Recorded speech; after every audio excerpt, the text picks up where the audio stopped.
These were planted on April 25th. Some of our first planted, early maturity, just to get them going and get them off early come this harvest time. So we've made 2 passes since they've been planted. That first pass is that herbicide pass, but we also started putting Ag Explorer's Fast 6 product down with the herbicide, and really seeing a really good response out of that. Just the beans don't go through that herbicide and be so stressed out.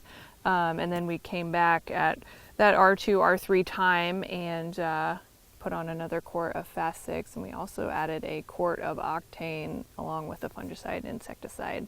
Yeah, this is the home farm here. Nice, pretty flat, tiled. We've been able to feed it over the years, build up soil. So yeah, this is some of the best. I would take a lot more like this. All right, pull this water hemp. Yeah. Cut. Are these dicamba beans or 2,4-D beans? What these are enlist. Enlist beans? Yeah. They look great. A 2.6, 2630 specs. Okay. And that late season octane, what that's going to do for you is it's going to drive nutrition source to sink. So when beans go into reproductive, or when plants go into reproductive phase, they want to take nutrition out of the tissue, right, out of the leaves or in the stalk and corn, and they want to drive it into the kernel or into the pod in these soybeans, for example. So that octane, being what it is with the multiple sugar complexes, the intake technology and the inception technologies help drive that and give this plant energy to drive that source to sink and fill out these pods. So it's a good complement to the Fast 6. They look good. They look so much greener, and I don't know if the octane is attributing to some of that. Could very much be a part of it. They look a lot happier than past years. Obviously, we're under some moisture stress right now, but Shelby, what'd you do on your first pass? Interline pass with some clethodim, and then we added the Fast 6 in there too, a quart. So you fed these beans throughout, right? Building this factory all the way through. Just through that architecture, vegetative stage, as the industry calls it, right? Yeah. And then into this late reproductive phase. Good for you. That's truly managing a crop, managing a plant, right? And they look like it. What I get excited about is what I call top crop. No pun intended to the show. But these top clusters here, when these things fill out, these are what make me excited, because a lot of times this is where the next 5 bushel lies, right? 4, 5, 6 bushel can lie in these top crops, and typically what Mother Nature's going to do too is turn hot and dry, and she's going to stress this plant out and promote ethylene glycol production inside this plant, and it's going to start aborting those pods. So if you can do anything you can to limit stress with technologies like octane and onward max, those really will help the pod retention, this pod set, and allow this plant. I mean, you're doing a lot of stuff feeding this thing, feeding that plant. So you got some real potential in these soybeans. Good. August rains. It's a Japanese beetle. It's what it takes. If you're staging at R3, then I'm staging probably ahead of, I would technically call it R4. R4 is when I'm going to be going into full pod set. So you still have a lot of pods that are setting up here. It's really late R3 is what I would typically call this. R4 is when you have pods all the way. Okay. And then R5 is when those pods start to change colors, right? They start to get the pod fill. So, how long ago did you spray these beans, Shelby? Yeah, I can look on the sheet. I think in the past I was spraying too early.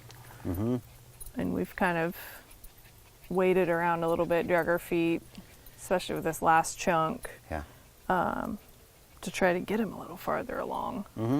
But maybe we're still a little bit on the early side. I'd say as an industry, Shelby, I think that we were taught, and I'm dating this back to like 15, 18 years ago, when they came out and said, hey, we need to do fungicide on soybeans and corn, right? So you remember when Russ came in, it was, well, you might be a little too young for this. Yeah, thanks for aging me, Shelby.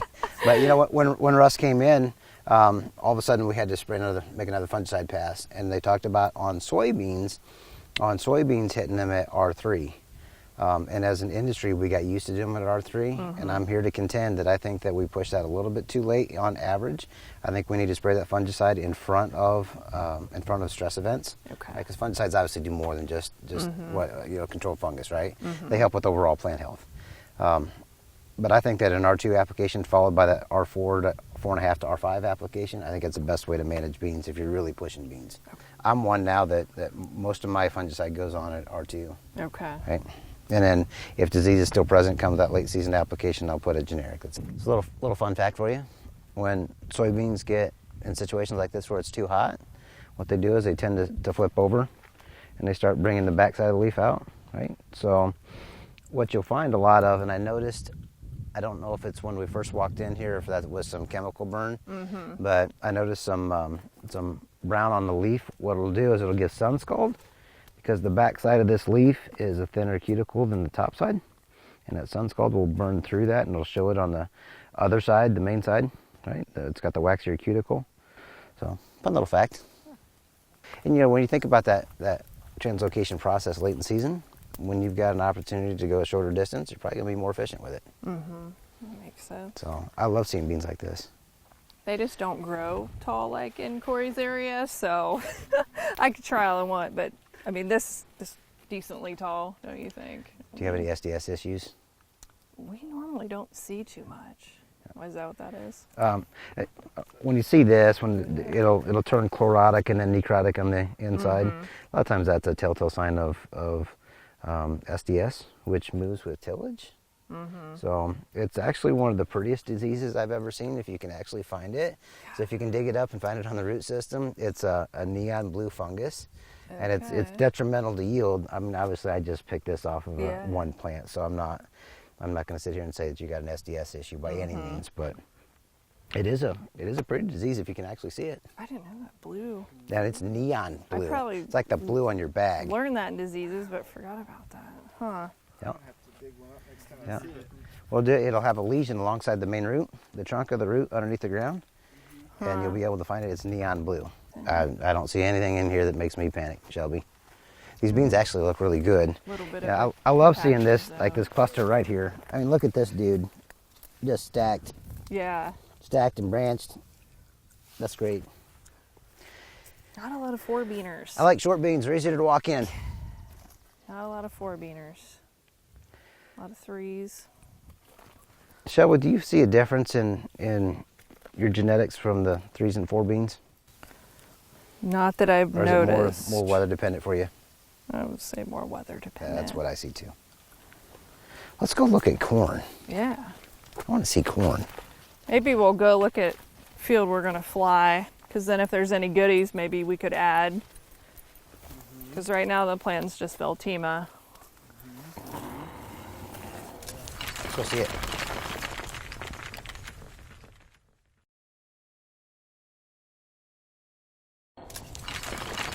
Okay, it prevents these skips. And like on corn, it's not as visual because you got to go digging and looking for what you've got going on. So as you see these skips that are in here, these kernels that did not make it, that did not get pollinated, they're just little bitty skips. But overall, this is a great looking ear. And we're at 18 around and 44 long at 34,000 population. This is only at 28. 28. This is a monster flex. A flex here. Excellent. And you got 2 ears consistently.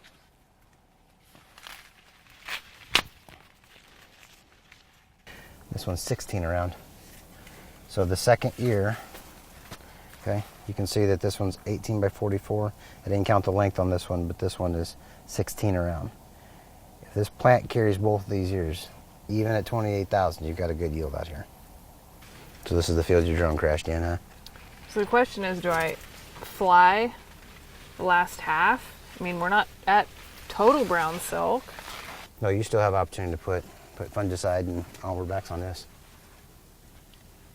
It'll help, onward max will help preserve this second year. Okay. And then for any pollinating yet to do, it'll help bring back these aborted, help fulfill these that are skips currently. Okay. Rootworm beetle, flying up. There's quite a few. Oh. Yeah. Okay, I better put some insecticide on too. Yeah. What are you running for insecticide? Crap, probably. I don't know. What should I be running? Oh, just a bifenthrin or... Seth, you can put this on your salad. That's what they throw on salads. It's a little bit big, but you can chop it up. It's okay. Asian night. Little baby corn. Like my corn any way I can get it. This crop looks really good. Mark Apel thinks this needs to be a contest field. Yeah. When was this one planted? April 25th. So I got exactly like a month difference. I don't know, they both look pretty good. It's just not quite far enough along yet to really tell what we're going to have. No, because you can't tell kernel set as far as depth or anything like that just quite yet. This is Beck 6296.